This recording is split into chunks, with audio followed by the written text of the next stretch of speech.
Praise the Lord. Welcome to showers of blessing. దేవుని కృపలో భద్రపరచబడి నూతన దినంలో ప్రవేశించాం. ఈనాటి దేవుని వాగ్దానం, ఆయన నీ త్రోవలను సరళము చేయును. He will make your path straight. సామెతల గ్రంథం 3వ అధ్యాయం 6వ వచనం. Praise God. ఈ నూతన దినములో దేవుడు మీ కొరకు సిద్ధపరిచిన ప్రతి దీవెన ఆకాశపు వాకిళ్ళు విప్పి మీ మీద కురుమరించునుగాక. మరి యొక్క నూతన దినాన్ని ఆరంభిస్తున్న నేపథ్యంలో ప్రేమ కలిగిన వాగ్దానము ద్వారా దేవుడు మనల్ని దర్శిస్తూ ఉన్నాడు. ఎంతో ధైర్యపరిచి నడిపించి బలపరిచేటటువంటి వాగ్దానం ద్వారా ఈ దేవుడు నూతన దినాన్ని మనల్ని దర్శిస్తూ ఉన్నాడు. జీవన ప్రయాణంలో అనేక దారులు మనకు ఎదురవుతూ ఉంటాయి. ఎటు వెళ్ళాలో తెలియనటువంటి నిశ్చయించుకోలేని సమయాల్లో మన అనుభవం మీద, మన శక్తి మీద, జ్ఞానం మీద ఆధారపడతాం. కానీ మనకు ఒక మార్గాన్ని సిద్ధపరిచిన దేవుణ్ణి మనం అడగటానికి కాస్త వెనకడుగు వేస్తాం. వాస్తవం ఏమంటే మనము నడవవలసిన మార్గాన్ని ఆయన ముందుగానే సిద్ధపరుస్తాడు. మన గమ్యాన్ని కూడా ఆయన నిర్ణయిస్తాడు. మనకు ఏది మేలైనదో, ఏది ఉత్తమమైనదో, ఏది ఆయన చిత్తమైనదో ఆయన ముందుగానే సిద్ధపరిచి ఉంచుతాడు. ఆయన ఉద్దేశాలు మన ఎడల సమాధానకరమైనవే కానీ హానికరమైనవి కావు అని లేఖనం మాట్లాడుతుంది. మన జీవన అనుభవాల్లో ఒక్కసారి మనం ఆలోచన చేస్తే మన ముందున్న మార్గాల్లో మనం ముందుకి కొనసాగటానికి చాలా ఆలోచన చేసి ఆ నిర్ణయము తీసుకునే సమయంలో తడబడతాం, ఆగిపోతాం. నీ చదువు ఎంపిక చేసుకోవటంలో, నీ ఉద్యోగ విషయాలలో, నీ ఆర్థిక విషయాలలో, నీ ఇతరులతో నీ సంబంధాల విషయాలలో, ఇవన్నీ కూడా మనం అనుభవాన్ని బట్టి, జ్ఞానాన్ని బట్టి, మనము సరిగా ఇది మంచిదే అని నిర్ణయించుకున్న దాన్ని బట్టి ఒక మార్గాన్ని ఎంపిక చేసుకొని అందులో నడవటానికి మనం ఇష్టపడతాం. వీటన్నిటికంటే ముందుగా దేవుణ్ణి మనం అడిగితే, నీ మార్గము ఎలాగ ఉంటుందో ఆలోచన చేసావా? నీ ప్రవర్తన అంతటి యందు ఆయన అధికారానికి ఒప్పుకో. నీ జ్ఞానము, నీకున్న పరిస్థితి, నీకున్న హోదా, ఈ సమస్తము ఆయన వల్లనే కదా కలిగాయి. ఆయన లేకుండా నీ జీవితంలో ఏమీ లేదు. నువ్వు వేసే ప్రతి అడుగు బలపరిచి, నీ ప్రతి ఆలోచన స్థిరపరిచి నిన్ను నడిపించినవాడు ఆయన కదా. ఆయనకు నీ నిర్ణయాలలో, నీ మార్గాలలో, నువ్వు తీసుకునేటటువంటి ప్రతి అడుగులో ఆయనకు స్థానం ఉన్నదా? ఆలోచన చేద్దాం. చాలాసార్లు ఇది మంచిదే, ఇది సరైనదే నువ్వు అడుగు వేసిన ప్రతి దాంట్లో కూడా అది విజయానికి చేర్చదు.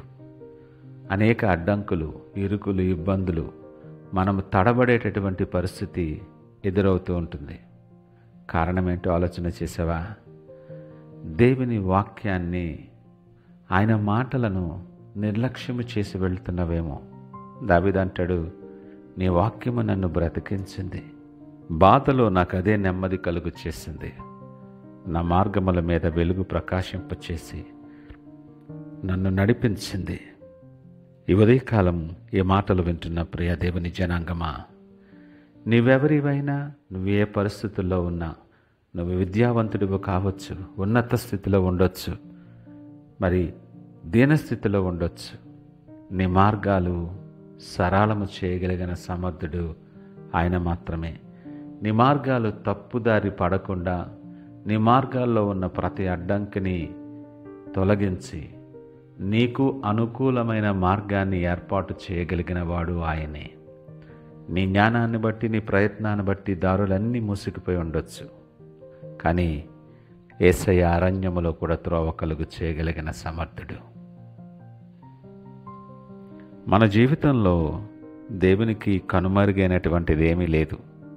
నువ్వు నడిచే మార్గాలు, నీ మాటలు, నీ తలంపులు సమస్తముని ఎరిగిన దేవుడు ఆయన. ఆయనకు అంగీకారముగా ఉండి ఆయనను ఘనపరిచి సంతోషపరిచే రీతిలో నువ్వు నడుస్తున్నావా, ఆలోచన చేస్తున్నావా? ఆయన సమస్తమును చూస్తున్న దేవుడు.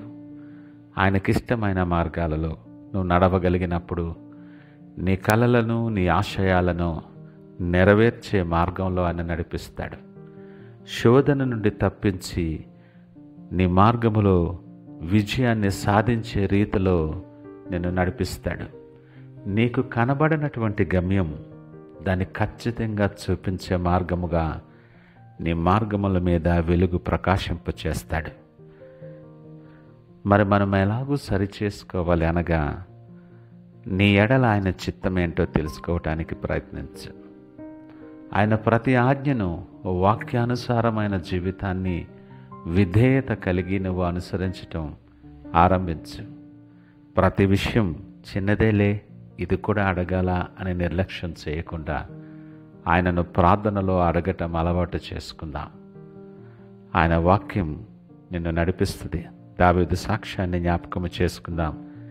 నీ వాక్యము నా పాదములకు దీపమును, నా త్రోవకు వెలుగునైనది.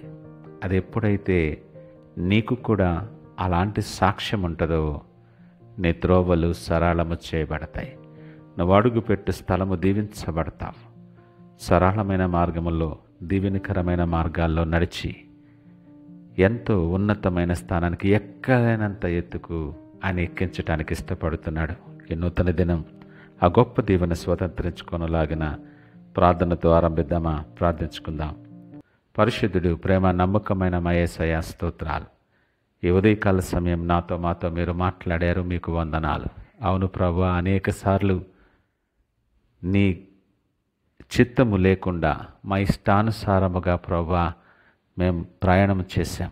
నీవే మా మార్గదర్శకుడివిగా, మా నిర్ణయాలలో మీరు ముందు ఉండి మమ్మల్ని నడిపించి మీకు సాక్షిగా అనేకమైన దీవెనలు స్వతంత్రించుకుని అనేక మందికి ఆశీర్వాదకరముగా మమ్మల్ని నిలిపి మీరే మహిమా, ఘనత, ప్రభావాలు పొందమని యేసు పరిశుద్ధ నామమున అడిగి వేడుకొనుచున్నాము తండ్రి. ఆమేన్. God bless you.